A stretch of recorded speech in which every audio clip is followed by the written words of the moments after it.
Welcome into the Fantasy Football Diagnostics Podcast, where we provide you with your weekly diagnosis of everything fantasy football. Whether it's season-long leagues, dynasty, DFS, or sometimes even IDP, we got you covered all year long.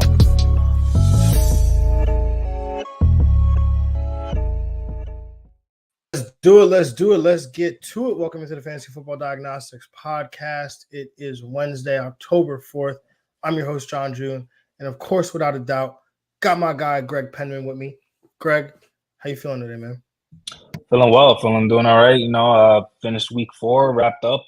Kind of got like that first chapter of first quarter of the season, a little bit of, of the regular season, about a little over that for the fantasy regular season.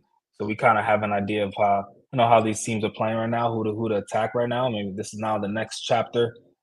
So we can hopefully go, 4-0 kind of in this next stretch. Think of them as little quarters. You feel me? Yes, sir. Quarter of the way through. Like you said, man, we know a little bit more now about the season than when it started. But as some of us are going to find out, things are going to change, right? Like it's going to happen. These teams get paid. These coaches get paid. They have to self-evaluate. They have to get better. So that matchup that looks like a great matchup right now for your quarterbacks and your running backs and so on and so forth, that could shift as the season gets going. There's going to be injuries. There's going to be, improvement of players. I know it's a shock. Players can actually get better through the course of the season. It's crazy to think that can actually happen, but it does. Obviously being a little facetious there. But it is Wednesday. We are here to break down week 5. And Greg, it's the first of the bye weeks. So week 5, do not put your Cleveland Browns players, your Los Angeles Chargers players, Seattle Seahawks, or Tampa Bay Buccaneers in your fantasy lineups because they will score you approximately 0 points. Yeah, tough week, especially for the Herbert managers like me out there, Keenan Allen managers. Really, those Chargers guys are pretty important. Seattle too, DK, Tyler Lockett. So some pretty important names out there we're missing this week. Yeah, one thing I would say though is we're on the conversation of Chargers players. Go buy you some Keenan Allen.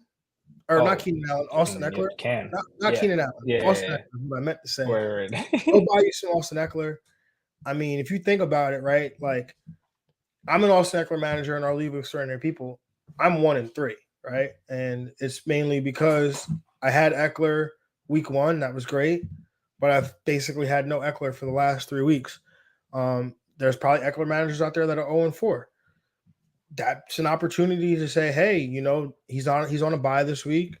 Maybe I can, go ahead and slide you, maybe a Kyren Williams, right? Like he's a name I keep throwing out there, right? But and no disrespect to Kyren Williams, but he's not Austin Eckler, right? So definitely that'd be something I'd be looking to do right now.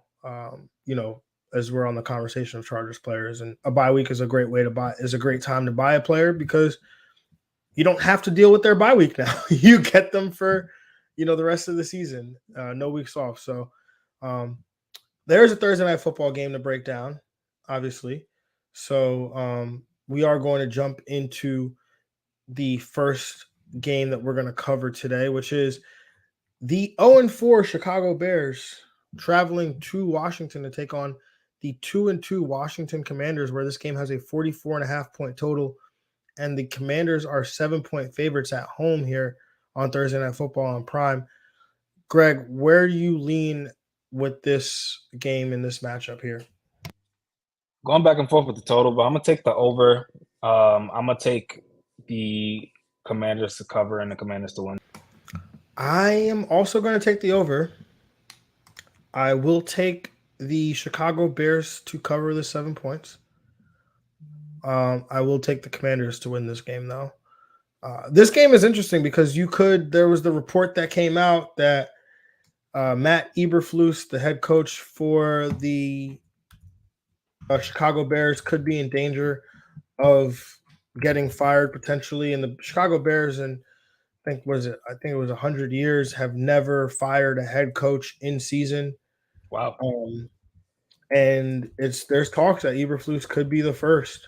So, definitely something to monitor. And typically when that happens, like we've seen the report of the coaches, potentially getting fired. And, more times than not, we see that team come out and lay an egg in that game. And so I very much wanted to pick the Commanders to cover, but I do think Chicago still fights, and I think Chicago, um, does cover against a Washington team that had taken Philly all the way down to the wire in overtime. Yeah, definitely.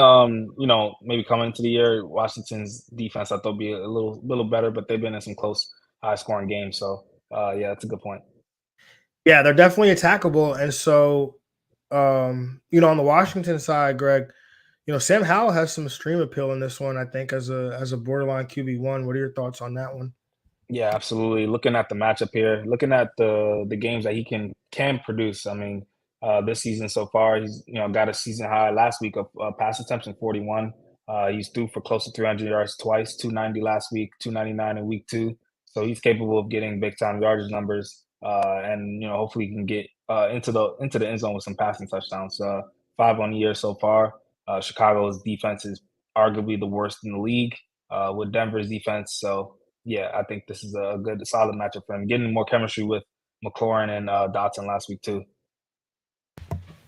Yeah, I mean, he's definitely in a good spot here, like you said, against the Chicago defense that struggled thus far. I do like McLaurin to bounce. He had a nice week last week. Do like him to have another one this week, as well as well. Did you said Jahan Dotson? Yeah, yeah, yeah. Yeah, Dotson's interesting. I mean, I feel like we're just kind of been waiting for his We big have, game, yeah. his big moment to come. We saw Curtis Samuel last week. Do you have any interest in him this week, or? Still like in that wide receiver 3, wide receiver 4 range. Maybe with the matchup, wide receiver 3. I think I can make that the argument. But and then Logan Thomas is also kind of in the mix as well, as a borderline tight end one shooting this week. Yeah, Logan Thomas definitely is an interesting spot. I mean, he plays tight end, so like we often say, he's in the conversation. One tight end who was very, very much in the conversation last week, Cole Kmet, had a big game last week. Do you see that potentially replicating this week? I mean, he's been targeted. If you look at the target numbers over recent weeks, he's definitely been targeted at a high clip. And Chase Claypool, believe it or not, how badly he's been, is currently second on this team with like a 25% target share or something along those. Is he gonna play? Nope, Okay, yeah, yeah, nope. So, but I say that to say those targets are gonna go right. somewhere, right? And it only makes sense that Cole Kmet, who's already seeing a high clip, is potentially going to see an even higher clip. So that all being said, in a tough matchup against Washington, Very tough, very Washington, tough. I Washington think they're the allows best the team. 32nd most fantasy points to the tight end position over these last 3 weeks. So is this a spot where you are willing to go into the teeth of this defense and go after Cole Kmet? I think that will help. Kind of the news about Claypool help him a little more with DJ Moore there, and maybe like Khalil Herbert getting some receptions. Also, which we call Darnell Mooney getting some work there. So I'm for the tight end. I need like a good spot these days. So I'm gonna kind of go back. Maybe some of the people that we're gonna mention for streams of the week. I think I would put over him and some other people. Yeah, I totally agree. I mean, look, I'm down to chase the dragon, right? I'm down to chase the dragon. I'm down to chase the 2 touchdown game. This is a tough matchup.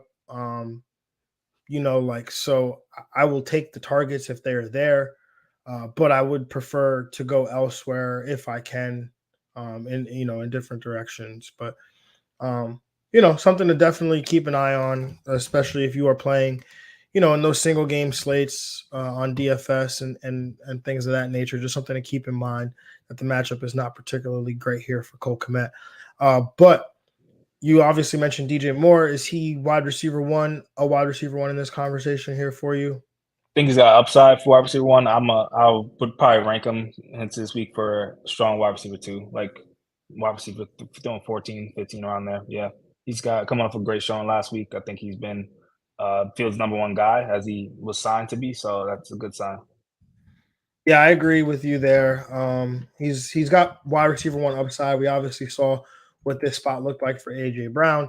DJ Moore is not AJ Brown, but he's a very good receiver for sure, right? So let's not take that away from DJ. I don't want to take that away from DJ Moore here, but you know, I'm definitely gonna roll him out there as a high end wide receiver too, with some strong wide receiver one upside.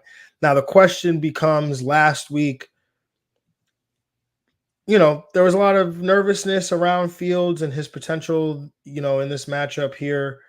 Um, but it seems as though, obviously, but despite that nervousness, he came through for us.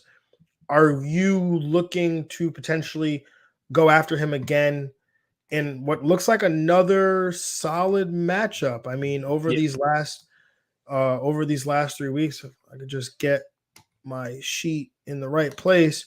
But over these last 3 weeks, the Washington Commanders allow the second most fantasy points to the quarterback position. Are you trusting Fields again? yeah, I'm trusting Fields again. I'm throwing. It's better to start him off of a good week rather than start him off a bad week that he had. So I'm gonna keep him rolling with Justin Fields, a bottom 10 matchup for quarterbacks in fantasy. As far as an easy matchup for him. As far as the schedule here with the Commanders defense. So yeah, I'm gonna throw him back out there with confidence, especially with his rushing. Show some of that last week. Washington is also a team that gives up rushing yards to the quarterback position, third lowest in the league, third highest in the league, giving up to rushing. So that hopefully tailors to Fields' strength and the coaching staff's designs. Wow. So that means that they're going to let Fields run. I mean, we didn't even see a bump in design runs last week. Had 4 touchdown passes. That was, the way he did most of the damage. So hopefully, just hopefully, we get Fields in here running the ball a little bit. Um, Anything else that you want to add? I guess the run game, we didn't hit the run game. Brian Robinson, I think he's obviously in a great spot this week uh, Yep, as an RB1 excellent going spot. up against Yep, Chicago. Like this is as I mean, Brian Robinson's had some really good schedules. He had Denver a few weeks ago, and um, now he's got Chicago coming up. So this is another fantastic had spot the for him. Commander. I mean, had the Cardinals week one as well. Yeah. Yeah, yeah. So, are you? Do you think Brian Robinson can keep this up rest of the season, or do you think this is a product of the matchups here? I think rest of the season he's got to be at the at the least an RB2, strong RB2, and then in good spots in those schedules with green spots, so he can give you RB1 weeks. And Commanders are not I think they're going to fight all year. They're not a horrible team. I think they can be around that 500 mark all year. So he'll be in favorable spots to produce. Yeah, I agree there. I you could have labeled me like a Brian. I mean, I was an Antonio Gibson truther, right? Like that's kind of where I exist, and so I was always gonna lean Gibson over Robinson, and so there were times I'd come on here and I'd say things about Robinson averaging like less than 4 yards a carry and all that stuff. But I said it back in week 2 after the Denver game, and granted it was Denver, but I said he looked good. He looked the best that he's looked since entering the league, in my opinion. And that's he's only continued to show that. He had 70 rush attempts or 70 rushing yards last week, I think, on 10 attempts against Philadelphia. So average like 7 yards a carry against a team that we know is difficult to run the ball against. So Hmm. definitely think that he's going to continue to play well and uh, continue to show out in that job. I seen Gibson. You dropped Antonio Gibson in the League of Extraordinary People. Could you just talk through that thought process there? What was what went behind that decision to drop Antonio Gibson? And do you see him as somebody that's droppable in most? I mean, we're in a 14-team league, and you dropped him, Yeah. so that should speak volumes of really what you are thinking there. But could you just speak to that a little bit? Yeah, so my decision came down, for some context. I have Justin Herbert on a bye this week. I also had Seattle's defense, or I had a defense last week as well, Cleveland's defense, holding them as well. So I had to make some decisions with both of them being on a bye. So I have Jerick McKinnon and Antonio Gibson. They're basically the same player to me. So I kind of just made a decision to cut one of them. I took the one that's on a better offense, better team, can maybe have maybe a more nuclear day. And Antonio Gibson just wasn't getting the volume that I was expecting. And in good game script for him, in bad game script for him, it didn't really matter. Yeah. No, that's fair. That's fair. So you see him as somebody that people can kind of cut bait with at this I think point. 12 team leagues. Yeah, I think so for sure. Deeper league, maybe you can still find him as a ad. But yeah, until I see something. I mean, this is a good matchup, but it's just that he's just not seeing the work. Yeah, I'm just gonna tell you right now, probably gonna pick him up tomorrow. Just saying, just not because obviously, like you made a ton of valid points, a ton of valid points in regards to his usage and why you don't see him as maybe like a high value insurance policy running back. Um, it's just part of my process is to pick up the running back on Thursday night, the backup on Yeah, Thursday night. absolutely. So I mean, if gonna I didn't go. have the buys, I probably he'd still be in my roster. But yeah, uh, yeah, it'd be like it's tough, man. Tough fantasy at work. And we only have 5 spots on our bench, man. Our league is a little interesting. This is true. Only 5 spots, 14-team league, man. Got to keep those benches. Got to keep those benches low. Mhm. Greg, what do you got in terms of a bold prediction for us?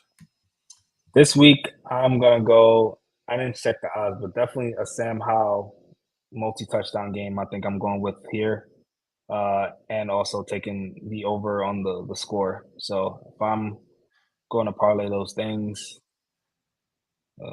let's see here. I think Sam Howell has a big day though. I might more of a confidence. I'll probably just take his passing yards. So it's just easier, I think, a little bit. But so his passing yardage is at 239.5. Take the over on that and take the over on the game. So you have a plus 181. Okay. Um, you know, I'm feeling it today. Feeling it today. I'm gonna go with DJ Moore's receiving line right now is Mm-hmm. at 48 and a half. I like that. I like the over on that, but I'm gonna take it a step further. On FanDuel Sportsbook, you can get DJ Moore 70 plus receiving at plus 200. So we can do a little ladder thing going on where you get the over on the 48 and a half. Maybe you add 50. Maybe you add the 60 at plus 142, the 70 at plus 200.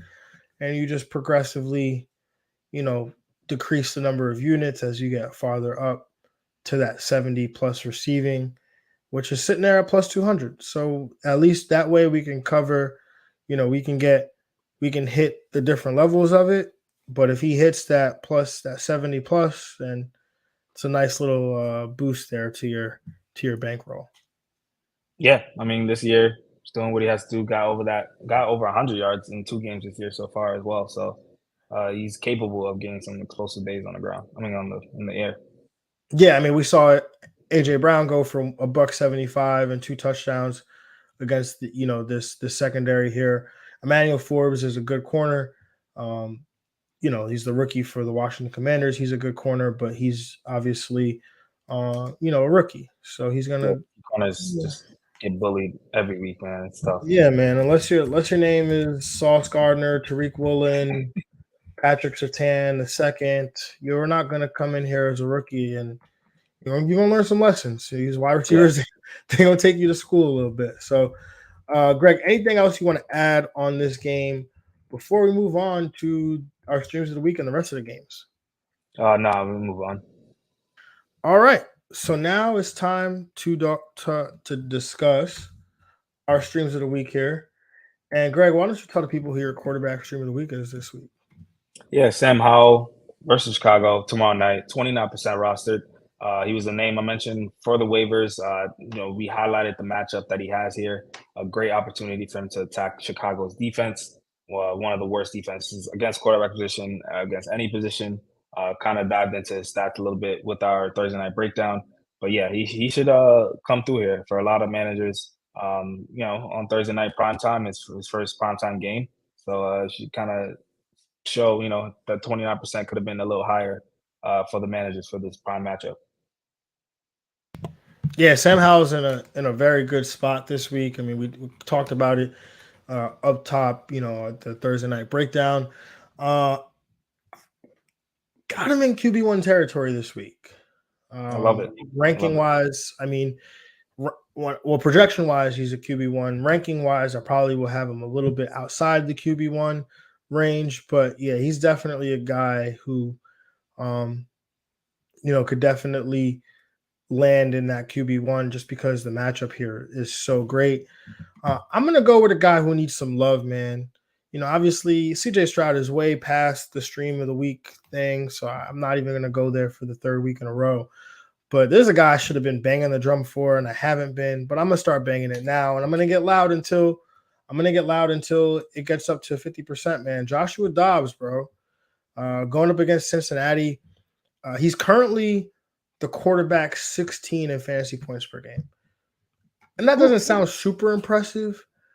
But when you consider the fact that he scored less than a single point, Greg, in week 1, and to still be the QB 16 in fantasy points per game, I think that's pretty impressive, man. Yeah.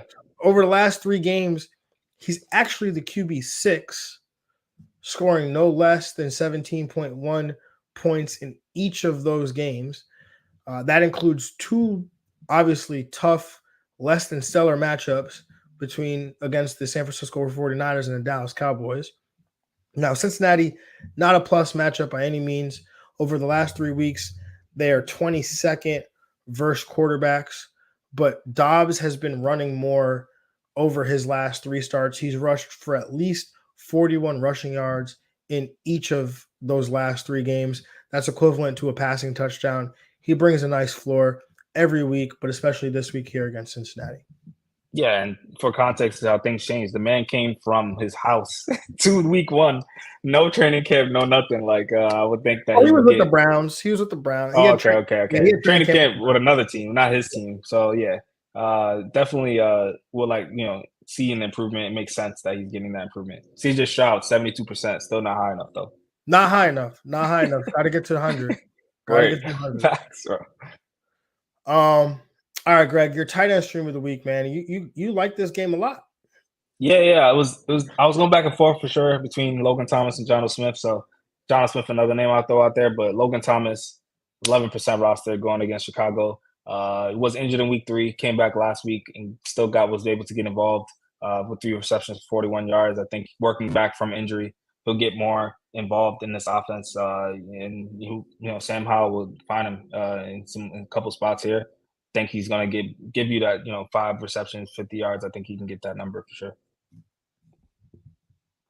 Definitely agree with that. My tight end stream of the week, going Tyler Conklin. He's only 4% rostered, gets to go up against Denver. He's seen at least 5 targets in each of his last 3 games, seeing a 19% target share during that span. Denver over the last 3 weeks is the second best matchup for opposing tight ends. Obviously, they had the 2-touchdown game against Cole Kmet last week, which probably spikes the numbers a little bit, but he's still involved in the offense. And in this tight end landscape, I'm willing to take the shot on Conklin. Yeah, absolutely. With the target numbers, you will love to see that there. All 3 of these guys we just mentioned definitely would take over Cole Kmet this week. Greg, defensive stream of the week, man. What do you got? Got to stick with my Houston defense, man. Last week brought them up, and they came through big time, especially in a couple of leagues. I added them and started them. Another 3-sack day, matching close to that week 1 total of 4.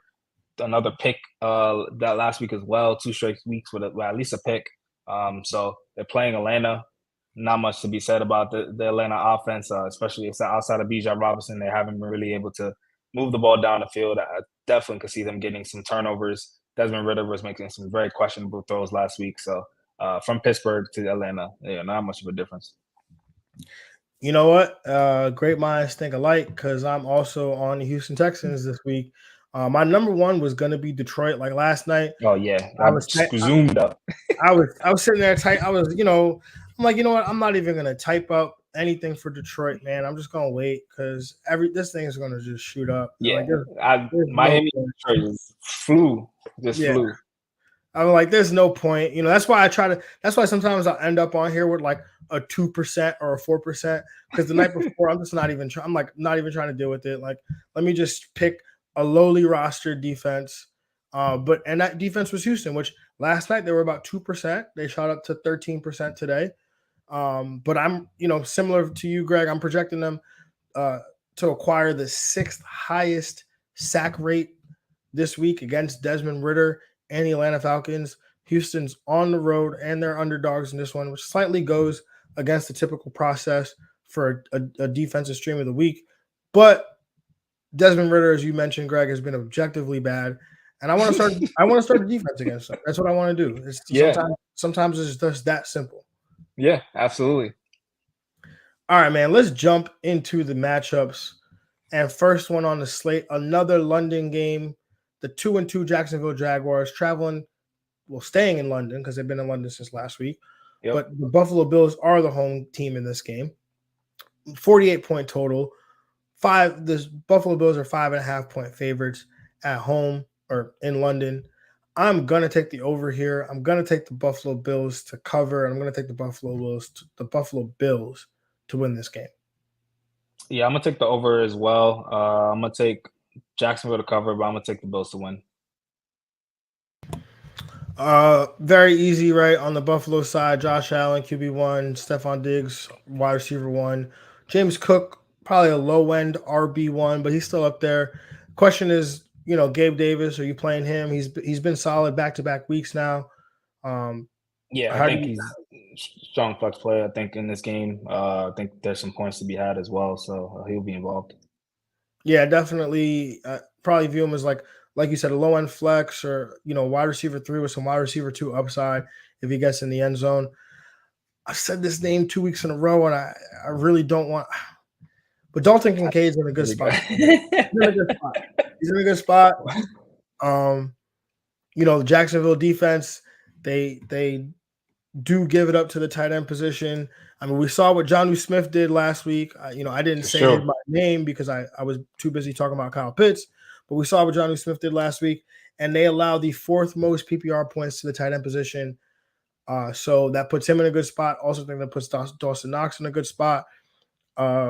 Any interest at all, Greg? I'm still like our 3 guys. I think one of the 3 guys has got to be in everyone's league. Like they're out there. So that's kind of measuring rostered. Oh yeah. Dalton Kincaid. So you're saying to people out there they should drop Dalton Kincaid, pick up one of these 3 guys. Is what you're saying? He's rostered. Yeah. I think so. I mean, I think people are just kind of waiting. He's rostered in 65% of Yahoo leagues. It's like people are waiting for, Dallas Goedert kind of right now. Like, tight ends. He did have 5 targets last week. I like it. 4 receptions, 27 yards. So, I mean. Yeah, I guess he's right around that same range as Logan Thomas, I would say, if anything. And, but I feel like I would take a Tyler Conklin this week over him. Or, even a Jonnu Smith. Yeah, I mean, it's tough, right? Because we got to see it happen. Like, it's one of those things where, he's got a great matchup, but we need to see the Bills utilize him in a way that makes us think he'll take advantage of the matchup. So right now, he's just a dart throw. On the Jacksonville side, how do you feel about the Jacksonville pass offense? They're obviously going up against Buffalo. Buffalo's been pretty good as a pass defense. I think people were questioning their defense in week 1. They only gave up 16 points. Now they are playing, they've played in back-to-back games they played the Vegas Raiders, the Commanders, and the Buffalo Bills, and they have won all of those games by at least 28 points. So they've stymied those opposing offenses. Are you starting Trevor Lawrence with any semblance of confidence this week? I think he's in a high-end QB2 territory. I think Trey White being out for the rest of the season does have an impact to this team. I know like last year they were a great defense, and then a lot of their secondary got hurt, and it's starting again. Trey White being out does hurt. So uh, kind of I guess it comes down to like if I was a Trevor Lawrence guy, would I be adding Sam Howell to play right now? Like Thursday night? I think I'd do it. I think I'd do it. I think I would do it too. Sam Howell. I would add Sam Howell. I would add Joshua Dobbs. Um, you know, CJ Stroud could very much still be Oh available. yeah, I would add Stroud. him Yeah, and yeah, play him. yeah, yeah. Um, so there's definitely some conversations to be had on that front. Uh, how about his weapons? Christian Kirk, he's been a very reliable wide receiver too. Yes, Uh, yes. Calvin Ridley's been a little bit more volatile there, but he's someone that kind of strikes me as like a buy low candidate. I don't know what your thoughts I are agree. with that. Yeah, I agree with that. I think for this matchup, I see them both as kind of wide receiver twos, low end wide receiver twos. I think Kirk has a safer floor though, especially he's been a great possession receiver for them and long ball as well. So like he's been great for them. Evan Ingram, I think I would have most confidence for this matchup for sure. That's a tighter Yeah, one. yeah, absolutely. I totally agree with that. I mean, he's been really good so far this year, and the matchup, if I look at it over these last 3 weeks, doesn't look as great on paper, but um, they did play Durham Smythe last week, and as much as I wanted him to be a thing, he's not been a thing. So that probably has something to do with that. But I still like Evan Ingram to do well in this spot. Hmm. Travis Etienne, he's an RB2. Yep. Looks like Tank Bigsby. I don't know if he's been leapfrogged by Dearness Johnson, I but hope not. but last week, it seemed there was a moment where Travis Etienne left the game, and then, or it was a week prior, Travis Etienne left the game, and Dearness Johnson came in and take snaps like immediately. So Maybe some pass protection because he runs well. Every time Tank gets the ball, I'm like, oh, that was a good run. Like, must be maybe some blocking. maybe some blocking. I know he's had some fumbling issues as well, so it could be something to do with that. But just something to monitor there. That if you are trying to do the 9:38 in the morning thing, where you pick up the backup running back for this game, maybe you you hedge your bet. If Tank Bigsby's on a roster, maybe you go pick up Dearness Johnson. Maybe, Um, yeah. all right. Anything else on this game you want to add, Greg? Or Nah, I'm good. let's move on to the 2-2 Houston Texans traveling to Atlanta to take on the 2-2 Atlanta Falcons. This game has a 41.5 point total, where the Atlanta Falcons are 1.5 point favorites at home here. Greg, where are you at with this game? Yeah, give me the under here. Give me Houston to cover, Houston to win. Houston's, I think, playing like as a better team right now. I think they're a better team on both sides. It's about that boy, man, CJ Stroud. I'm Yeah, just let's go. like I'm taking the over. I'm taking the Houston Texans to cover, Houston Texans to win here. Let's start on the Atlanta side because it seems like the much easier side to discuss here. Bijan Robinson in a great spot against Houston. I will say this again. I said it on the show and I actually tweeted it out, and then I deleted it because I thought I had tweeted out the wrong stat, but it actually turned out to be the right stat. I've just been too preoccupied to retype the tweet. But anyway, Bijan Robinson might be more available than you think. Like, honestly, he was drafted as a top 3 running back. He is currently the RB10 in PPR points, in total PPR points. PPR points per game. He's the RB10. In total Okay. PPR points, he's the RB6. But like we say this all the time, like if you drafted Christian McCaffrey number 1 as the RB1 and he was the RB10, you're disappointed. Like there's Yeah, no way around it. You'd be disappointed if you draft him 1 and he finishes 3 or he finishes 4, you're like, okay, that's fine. But if he finishes 10, you're like, what the hell? You know? That's where Bijan is right now. He was drafted as an RB3. He's currently the RB10 in PPR points per game. If you look at those rosters and to just take a look in your league, right? Depending on how those drafts went, he could be on a 1-3 team or potentially even an 0-4 team. And he hasn't had, outside of week 1 where he had the touchdown, he hasn't had any of those big games. So he could just be seen as like underwhelming. And I made a trade in the League of Extraordinary People yesterday. It was quite a lot that I gave up, but I have CJ Stroud and Anthony Richardson. I traded away Anthony Richardson to the Joe Burrow manager, along with Darren Waller. Thank God, get the hell off my roster, and David Montgomery to acquire Bijan Robinson and an injured Deontay Johnson because I needed help at wide receiver. And so it's not impossible. You can get this done if you want to get Bijan Robinson on your roster. Yeah, I think he's worth it. Most definitely. But in this game specifically, again, great spot against Houston. Houston allows the 10th most PPR points to the running back position, and Bijan Robinson's at first it was okay. Well, he's still splitting the work with Tyler Algier, but he's going to get like a bunch of the targets. Well, now he's getting both of them, and this is a great matchup here for him against this Houston rush defense that does get cooked a little bit. Yeah, I mean, if there's one weak spot to Houston, major weak spot is their rush defense. Their pass defense is locked down, so definitely not looking forward to playing. Not excited to play. Maybe forced to play like a Drake London or even a Kyle Pitts, but definitely would be downgrading them in this matchup. Yeah, Jonnu Smith, I think, also in a good spot. Houston allows the 8th most PPR points to the tight end position, so Jonnu Smith is the tight end to play in this offense. Yeah, the pass catcher to play in this offense. Yeah, he is. Matt Collins, I wouldn't even look at either as well. Who? Yeah. I'm just kidding. I have him on a dynasty team. It's kind of crazy. Anyway, on the Houston side, CJ Stroud, QB1. Yes, sir. Nico Collins, wide receiver 1. Yes, sir. Where are you going with Tank Dell this week? Wide receiver 3. Yeah, I think that's about where I have him as well. Yeah. Do you have any interest in Robert Woods?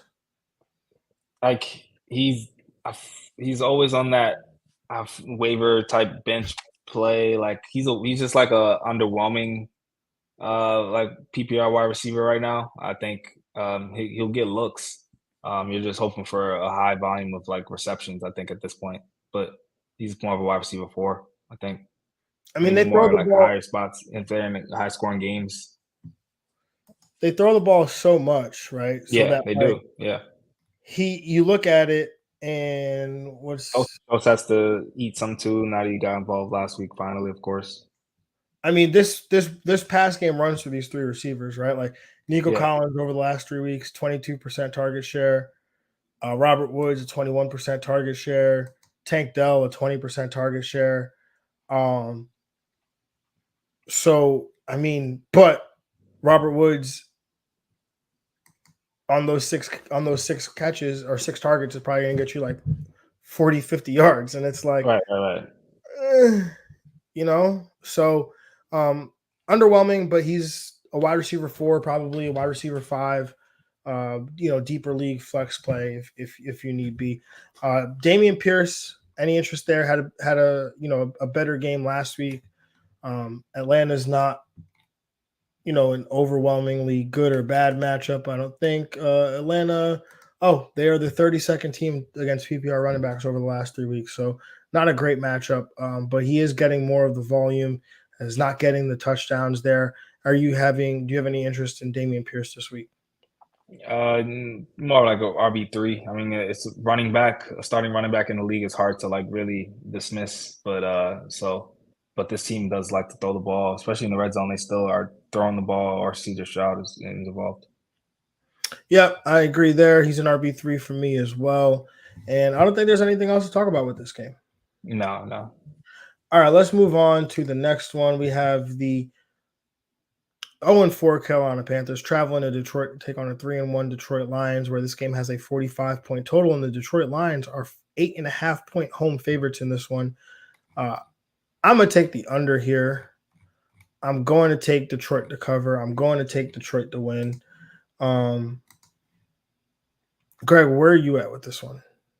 Yeah, I'm with you on that as well. Detroit to cover, Detroit to win. Give me the under. Any interest in Bryce Young? No. Never. No. Okay. Adam Thielen had a strong Yeah. game last week. Yeah. Gets to play Detroit. Detroit is 17th against the tight end position over these last few weeks. You're saying yeah, so that sounds like he's playable to you. Yeah, he's playable. Flex play, I think a solid flex play. You're happy about him in your flex. Nice. Chuba Hubbard played more snaps and carried and out touched Miles Sanders last week. Do you consider that to be like a thing that continues going forward? I know Miles Sanders was on the injury report last week too, so I don't Just know if makes things that more has something to do confusing. with it. Does make things more confusing. We have been saying Chuba does need to be rostered because this thing was close to a 50-50 split. But last week it was the first time that Chuba all season has out snapped and out touched Miles Sanders. Any thoughts on that? Yeah, I mean, this matchup isn't really great either. Detroit's a pretty good team on that D line right now as far as stopping the run.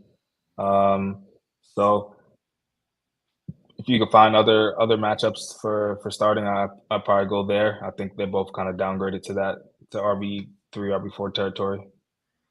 Yeah, I mean they're definitely Detroit's 28th against running backs over these last few weeks, so not a great matchup like you mentioned. Again, strictly if I'm playing one, I'm playing them for the volume specifically, and that's really what it comes down to. On the Detroit side, Dave Montgomery, running back one, Yes, for sir. sure. Carolina 7th against running backs over these last few weeks. Dave Montgomery, obviously getting a lot of the work, getting a lot of the touchdowns in the red zone as well. Carolina has been susceptible to running backs in the red zone, so Monty should be in for a big week again. Amon-Ra St. Brown, wide receiver one. Sam Laporta, probably a top 5 tight end. Top 5, top 6 maybe. All right, let's map this out, right? It goes Travis Kelce, no particular order. Travis Kelce, Okay. uh, Conk or Honk, Hawk, Mark Andrews, Mark Andrews, uh, George George Kittle. Kittle. Yep. Uh, Um, I Evan think that's Ingram. it. I think Evan Ingram. Evan Ingram. Evan Ingram. Yeah. Yeah. That is it. Yeah. Yeah. And then Sam Laporta. So rest of the season, Sam Laporta, top 6 tight end option, unless there's an injury. Uh, yeah. Being that he's on one of the best offenses in the league, um, yeah, I think he's in there for me. Can't believe I wasted a 5th round pick on Darren Waller.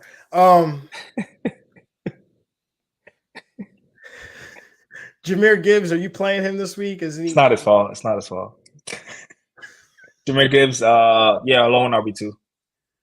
Yeah, that's where I have him as well. Josh Reynolds, first game Tough. back or first game with Jameson Williams in the fold. How are you handling that situation? I know obviously we talked about that in the waiver show on Monday. What are you doing with these wide receivers, Greg? The matchup is tough. Carolina's, one of the very good teams against wide receivers.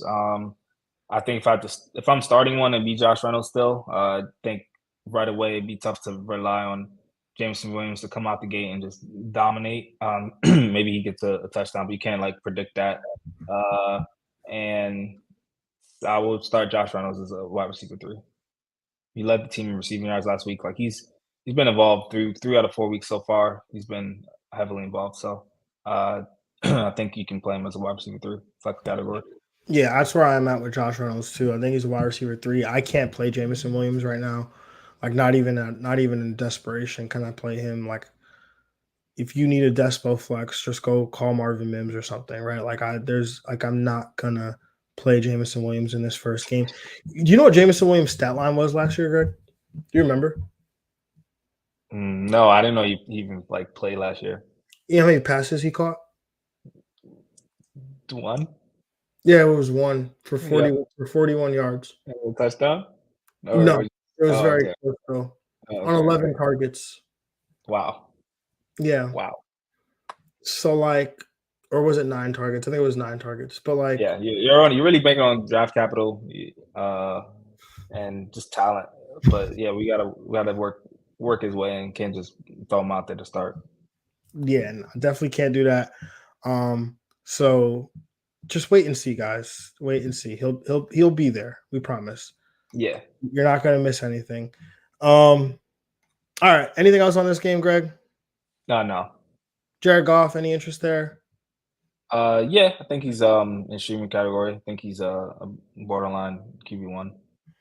Carolina's pretty good against the passing game, and we saw Kirk Cousins struggle last week. They had It's 26th, tough, yeah, 26th against quarterbacks. because they've been giving the ball to Montgomery too in the red zone. Been not Yeah, giving him his passing touchdowns. I'm gonna have Goff as a QB2.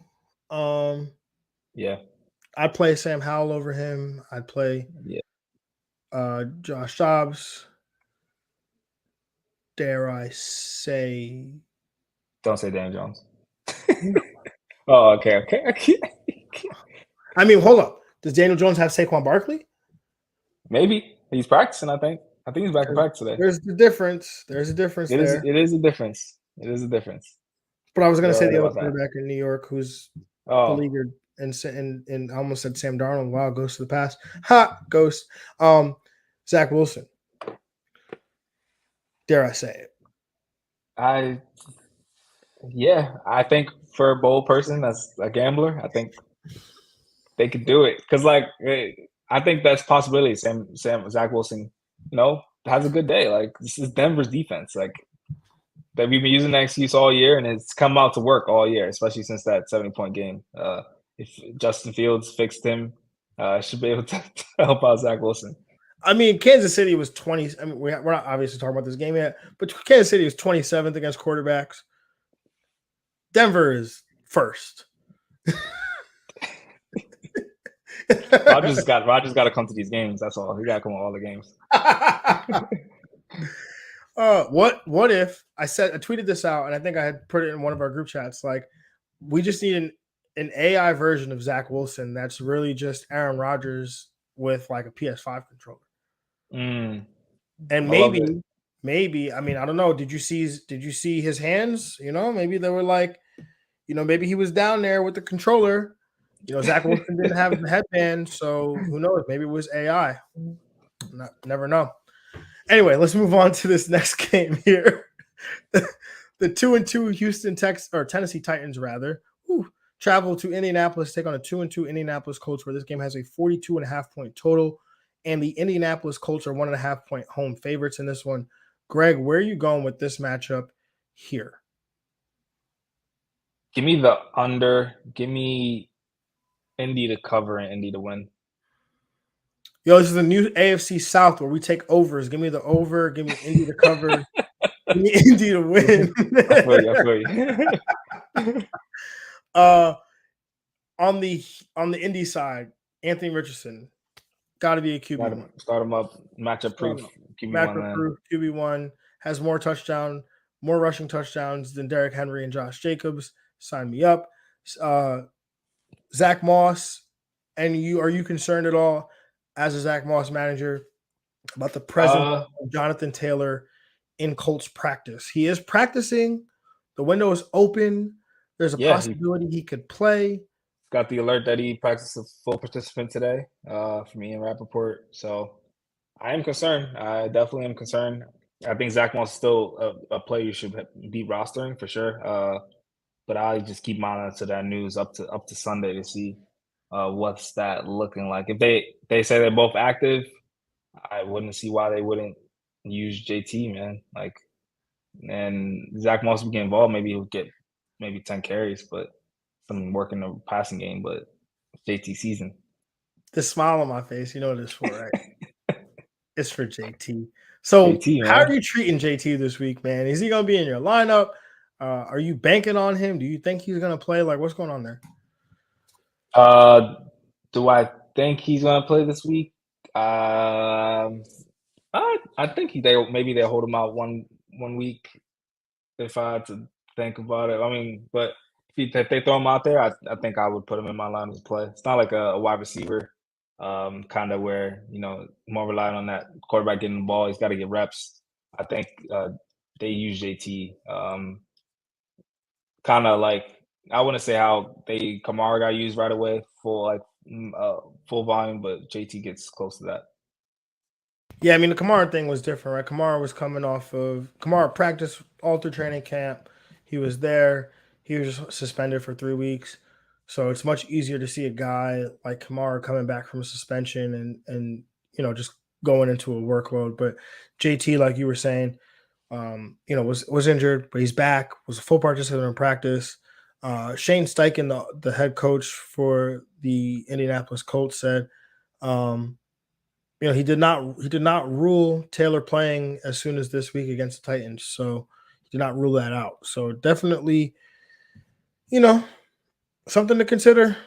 Something definitely to consider there for Jonathan Taylor. So I will be I do the same thing every week with guys who are injured. If you just assume that they're not going to play, Yeah, it puts you in a much better spot for when absolutely. you get the alert that they are going to play. Yep. Because you've built in the contingencies all week about what if they don't play, what if they don't play, what if they don't play. Yeah. So that is how I would approach that situation. On Michael Pittman Jr., wide receiver 2. Yep. Josh Downs, he seems to be trending up. Do you have any interest in him in this matchup against a Tennessee pass defense that is very susceptible to the wide receiver position? Ninth Yeah. the position over the last 3 weeks. Yeah, I think he's in that Marvin Mims territory. I think Michael Wilson is probably the hottest name I'm going for as far as a wide receiver this week. But so I have him kind of in that area, the speculative start. Yeah, I mean the matchup here is really nice, which makes me intrigued by Josh Downs. Has been getting targeted at a pretty decent clip. Gonna pull it up, but he is 3 targets last week. That's not great, but had 12, 5, and 7 the weeks prior. So again, a matchup against Tennessee, who again they allow a ton of targets to the wide receiver position. He's definitely a guy that I'm interested in as a low end, wide receiver 3, low end flex. On the Tennessee side, Derrick Henry is the king. Is the king back? Yes, sir. He's back. RB1. Let's go, DeAndre Hopkins. This is the sell game. Great matchup. Yeah, it's a sell game. He should hopefully come through. I mean, I saw some Westbrook Akine ads around a lot of leagues this week as well. So maybe another name you can Sunday morning add, possibly get in this matchup, get against the Indy secondary, who we've been attacking all year. Nick Westbrook Akine, man. I didn't realize until last night. I was looking at some of the numbers. It's been pretty solid, man, over these last very quietly. It's like we're all complaining about DeAndre Hopkins. We're all complaining about Treylon Burks. We're all complaining about Chigo. But here's just Nick Westbrook Akine just quietly catching like 6 for 50 in a touch. Mm-hmm. So yeah, I definitely like that call out there. And then that's it on the Tennessee side, right? Yeah. All right, let's move on to this next game. I mean, Greg, we could skip it if you like, but I don't think we just go as fast as possible. Which won't be hard to do. Well, I mean, there's a lot of Miami side to cover, so but nothing you don't know, The 1-3 New York Giants traveling to Miami to take on. Oh, is that why this GIF? That's why the picture's been going around there, because they're traveling to Miami since the first time. Yeah. And since that game, they just had. Well, obviously last year was a successful year, but I remember them doing that stat when that picture first came out of like how the Giants were. That's what kind of started, them losing and being a losing franchise over the last couple of years, I think. Oh man. Well, they're traveling to Miami to take on the 3-1 Miami Dolphins, where this game has a 49.5 point total. The Miami Dolphins are 10.5 point favorites here. Greg, where are you leaning with this one, man? It's tough because I'm taking the over because I think Miami will get that themselves, or I'm just taking the under because the Giants are not just going to score anything at all, and Miami win like maybe 40-0 or something like that. But this is an angry Miami Dolphins too, so in Miami, I'm gonna take the under just because I don't trust the Giants to really score anything. And I'm gonna take Miami to cover, Miami to win. I mean, the implied point total here is almost 20 points for the Giants. Like that's like pretty What was good. it for Seattle? I'm sure it was like 20 points. I'm sure it was. I'm sure it was like 20 points. Seattle's not a good defense. Like, they do have Saquon. You're right. I keep forgetting, man. Saquon should be back. Should be back. I'm gonna take the under though, because I'm with you. I'm gonna take Miami to cover. I'm gonna take Miami to win in this matchup. I mean, Saquon look, on the Giants Saquon, side. Saquon on the Giants side, like that's really. I think he's an RB1 if he goes right. Yep. We Yep. know, James Cook was able to do against Miami last week. Ramondre Stevenson 2 weeks prior. Miami's rush defense is not all that great here, so Saquon could do some damage. Daniel Jones, any intrigue? Miami is 6th against quarterbacks in the last 3 weeks. At this point, I got to see it. I think I have to see it. Like there were other years, you're like Daniel Jones bounce back. He'll fall into the borderline QB1 performance, but he's not doing that this year. He's not getting that rushing that we've been seeing over the last. That's what really kind of gave him his fantasy success, and we're not getting that. Wandale Robinson, maybe in a pinch. I mean, he's a guy, he'll catch like 7 balls for 55 yards. Yeah. No, he was the only receiver getting involved last week. Yay or nay on Darren Waller? As far as starting? As far as roster? No, as far as starting. I mean, the fact that we even have to have this question is hilarious to me. Yeah. I think if you can try to find an advantageous matchup somewhere else, you should look for it. I'm just curious, what is more the factor here? Is it Darren Waller's hamstring is on 100%? Or is this offense broken without Saquon Barkley? I want to say the latter. I will more because I actually want to say it because I'm more hopeful that it's that. Yeah, I think this offense is truly broken without Saquon, man. Miami 13th most fantasy points to the tight end position over the last 3 weeks. In Miami, though, and for some reason teams don't play well in Miami. Yeah, because they put you in the shade where it's 100 degrees. Or they put you opposite the shade where it's like 100 degrees. Yeah, I don't know, man. Darren Waller, low end tight end 1. I think he's got to be played because his name is Darren Waller and he plays tight end. But yeah. Anyway, on the Miami side, Tua QB1, Tyreek Hill wide receiver 1, Jalen Waddle. I think that's the one that people probably have a question about. How do you feel about starting him? Yeah, I think first week off the concussion. I think that team just kind of got smacked in the mouth last week with Buffalo. Way better matchup this week. I think you can start him as wide receiver 2. Yeah, I agree. Braxton Berrios. Anything? Any intrigue?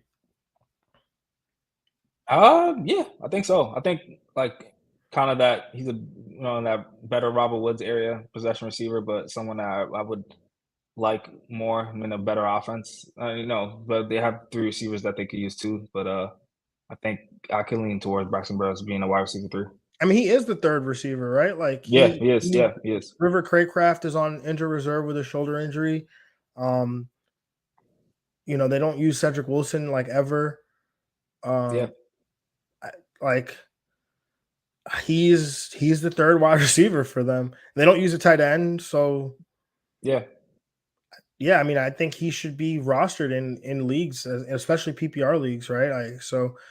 Definitely a guy that I would look to do a speculative. Talk about Sunday morning ads. That's the guy. Yeah. All right, let's move on to the next game. Another very, very easy one. Very easy. The 3-1 Baltimore Ravens traveling to Pittsburgh to take on a 2-2 Pittsburgh Steelers, where this game has a 38.5-point total. And the Baltimore Ravens are 4.5-point road favorites in this one. Greg, I'm going to take the under. I'm going to take the Baltimore Ravens to cover. I'm also going to take the Baltimore Ravens to win this game. What say you? Yeah, same. 38.5 is low, but it's still Pittsburgh, Baltimore. Even with Pickett, no Pickett, doesn't matter. Yeah, this taking the under.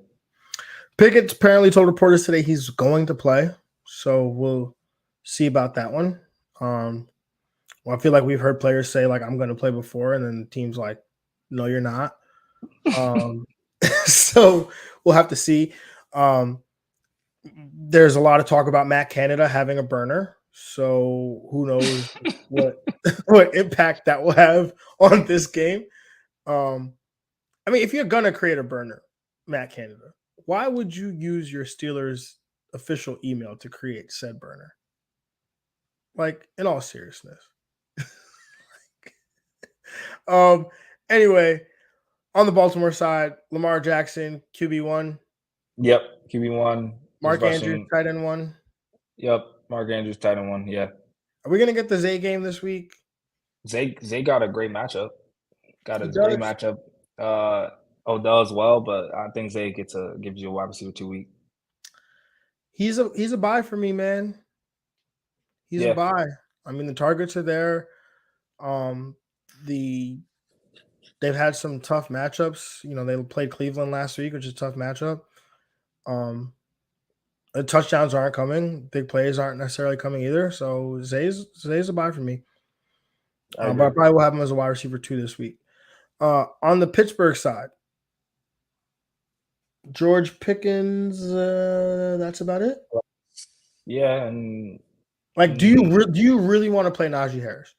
He had his best game last week, so that's something. What did he do last week? I need to find out. He had I can't remember. I feel like he finished double digits.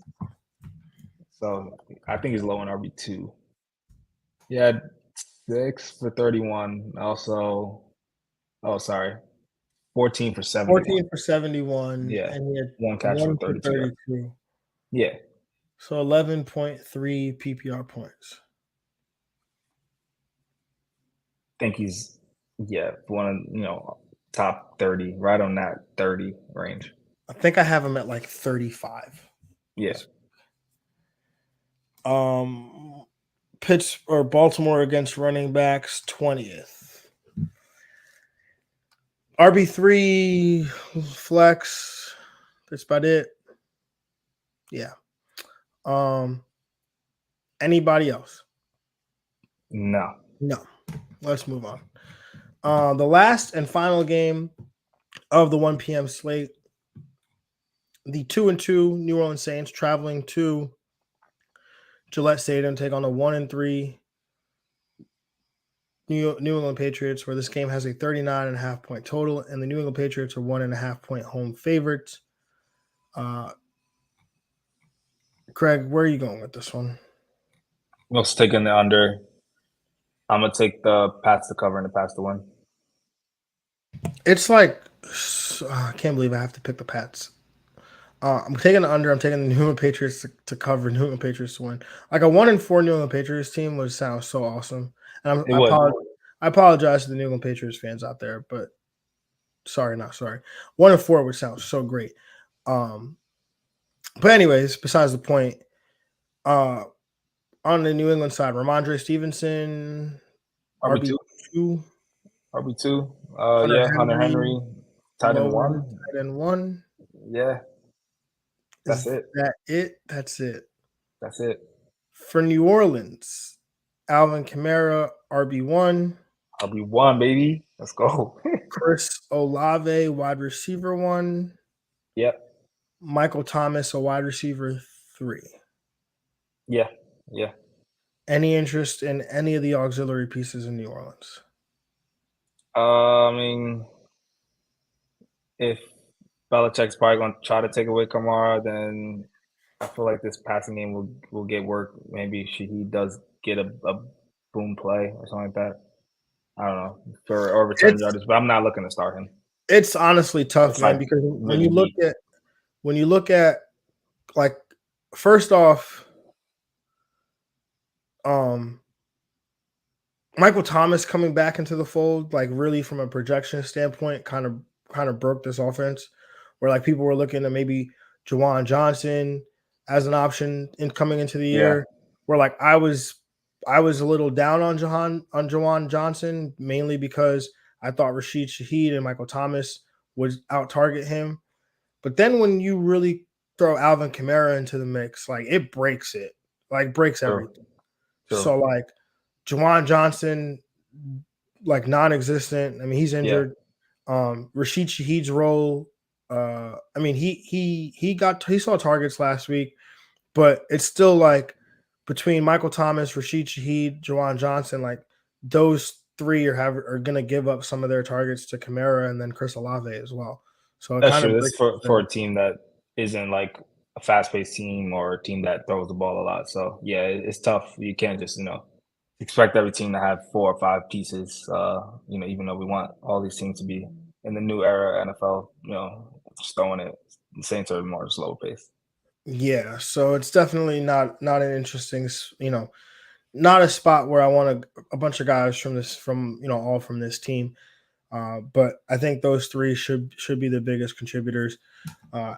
Anything else you want to add on this game, Greg, before we close this one out? No. All right. Well,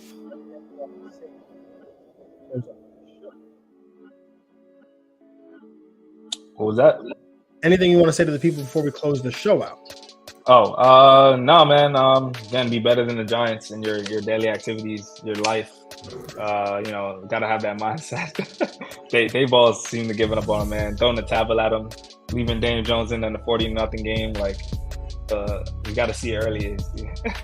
He's not. He don't care about his future. It's horrible, man. It's horrible. Crazy. It was man. the leaving Daniel Jones in a 40-0 game for me, bro. Yeah. There was somebody saying Brian Daboll on Twitter. They're saying he should just resign at the end of the season and then come back and like force a trade to the Chargers or something. Like the only caveat, I mean, the Caleb Williams. We're in the Caleb Williams sweepstakes. It looks like so. Or Shador, I'm here for it, man. I'm here for it. It's not gonna happen, bro. I'm sorry to break it to you. It's not gonna happen. The Bears could very well end up with the number 1 and number 2. They're gonna take Caleb and Marvin, and then we swoop right in and take the next best quarterback. Mm-hmm. Next best quarterback, which won't be Shador, because Dion is stuck on Shador not coming out this year. So.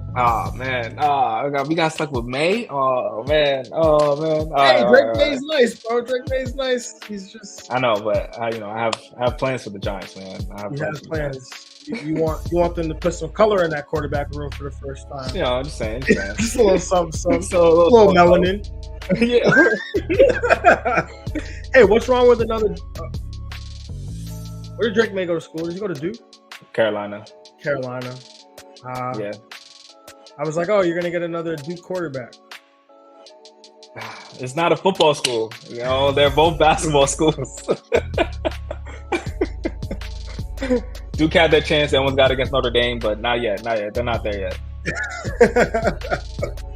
All right, y'all. Well, until next time, which is actually tomorrow, 3 p.m. We will see y'all then. Have a good one, everybody. We're out of here. Peace. We out.